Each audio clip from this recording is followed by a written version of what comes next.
সে শুধু ক্ষমতার লোভে অর্থাৎ পদের লোভে, পদ না পাওয়ার যে যন্ত্রণা, এই যন্ত্রণার কারণে বিভিন্ন জায়গায় অপপ্রচার তারা চালিয়ে যাচ্ছে। মূলত কাঙ্ক্ষিত পদ না পেয়ে অন্যান্য দলীয় সংগঠনের উস্কানি, বৈষম্যবিরোধী ছাত্র আন্দোলনের প্রশ্নবিদ্ধ করা এবং বিতর্কিত করে এই সংবাদ সম্মেলন সে করেছে। আমি হামিদুর রহমান রানা, বৈষম্যবিরোধী ছাত্র আন্দোলনের মহেশপুরের উপজেলা আহ্বায়ক।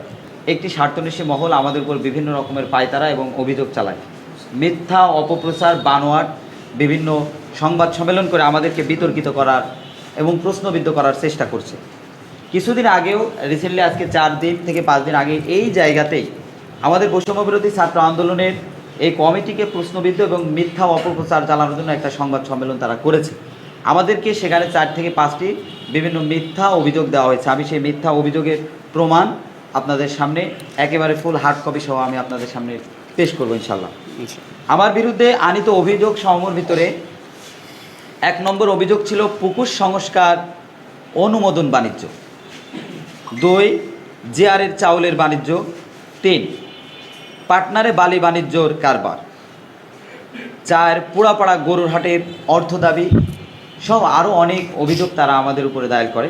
পুকুর সংস্কার বাণিজ্যের যে কথাটা বলেছেন সেটা হচ্ছে পান্তাপাড়া ইউনিয়ন জনাব কুরবান গাজী নামক এক জৈন ব্যক্তির পুকুর সংস্কার ও পুকুর খনন ও সংস্কারের সাথে আমার যে বাণিজ্যর কথা বলেছে তার সাথে বিন্দু পরিমাণ আমার কোনো সম্পর্ক নেই। আমরা আজকে সরাসরি সেই কুরবান গাজীকে এই সংবাদ সম্মেলনে হাজির করেছি। আপনারা বাদবাকি তথ্য কুরবান গাজীর কাছ থেকে নিয়ে আপনারা যাবেন। 2 নম্বর, আমার বিরুদ্ধে যে অভিযোগ তোলা হয়েছে জিআরের চাউল বাণিজ্য, মসজিদে ইফতারের টাকা আত্মসাৎ। এটার প্রমাণ হচ্ছে রামচন্দ্রপুর পশ্চিমপাড়া যে জিআরের চাউলের যে কথাটা বলা হয়েছে, এই সেই প্রমাণ যে মসজিদ কমিটির যে সেক্রেটারি, মসজিদ কমিটির আপনার হচ্ছে কেশিয়ার সহ মসজিদ কমিটির সদস্যকে আমি আজকে এই সংবাদ সম্মেলনে হাজির করেছি। আপনারা তার কাছ থেকে বিস্তারিত কথা শুনে নেবেন।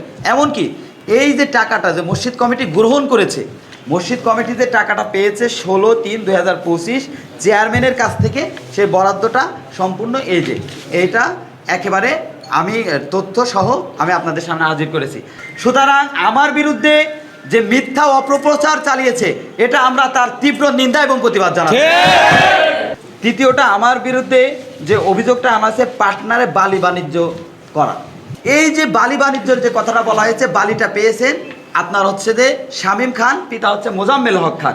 এর সাথে আমার বিন্দু পরিমাণ কোনো সম্পর্ক নেই।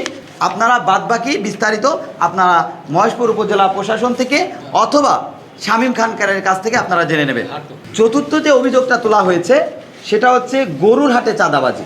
তার প্রমাণ হলো উক্ত হাটের যারা সদস্য আছেন অর্থাৎ যারা পরিচালক আছেন, এই হাটটি পরিচালনা করেন আপনার হচ্ছে যে 8 নম্বর ওয়ার্ডের কাদের মেম্বার, 7 নম্বর ওয়ার্ডের শাহিন মেম্বার আর স্থানীয় আরেক ব্যক্তি।